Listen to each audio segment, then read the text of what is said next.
วัสดีครับสวัสดีครับสมาชิกทุกท่านครับยินดีต้อนรับทุกท่านเข้าสู่ช่อง VP ธรรมดานะครับช่อง VP ธรรมดาก็จะมานำเสนอลาวพัฒนานะครับครับลาวพัฒนานะครับเนาะสวัสดีครับพ่อแม่พี่น้องทุกผู้ทุกคนนะครับลาวพัฒนาเมื่อนี้ก็ถึงมานำเสนอทุกวันจันทร์พุธศุกร์นะครับเด้อจันทร์พุธศุกร์จันทร์พุธศุกร์เท่านั้นนะครับลาวพัฒนาเมื่อนี้ก็ตรงกับวันศุกร์นะครับออกออกออกเวลาออกเวลา3 ทุ่มก็2 ทุ่มครึ่งนะครับเด้อ2 ทุ่มครึ่งครับขอบพระคุณสมาชิกทุกท่านหลายๆนะครับเนาะที่มาให้กำลังใจของพี่ทุกมือวันจันทร์วันพุธวันศุกร์นะครับเอามาเบิ่งเลขกันเลยเนาะมาเบิ่งเลขกันเลยนะครับมานี่นะครับเบิ่งเลขกันเลยอ๋อขึ้นมาทำไมอืมอืมอืมอืม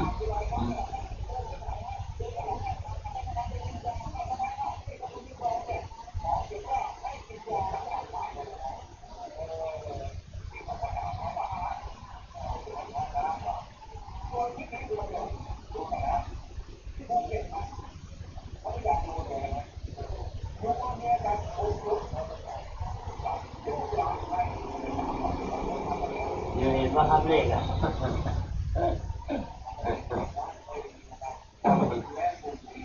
แมวมันชอบขึ้นมานั่งบนตักเลย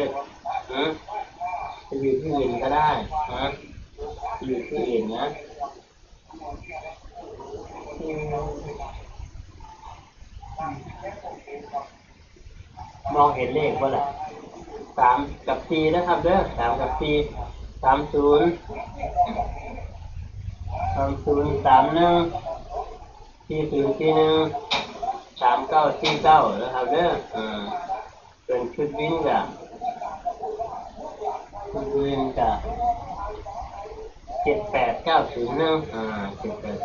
ไปอยู่ที่อื่นไปครับไปอยู่ที่อื่นนอนตรงนี้ก็ได้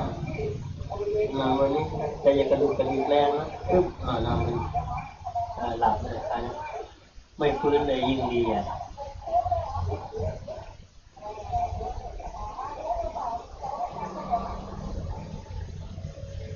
นอนครับโอเคนะครับนะโอเคครับโอเค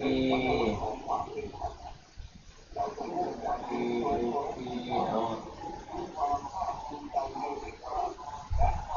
โอเคคือทันครับขอบคุณหลายๆนะครับเด้อพ่อแม่พี่น้องลำเรื่อยๆนะครับเนาะสุขภาพแข็งแรงครับรับเงินทุกมื้อวันจันทร์วันศุกร์วันศุกร์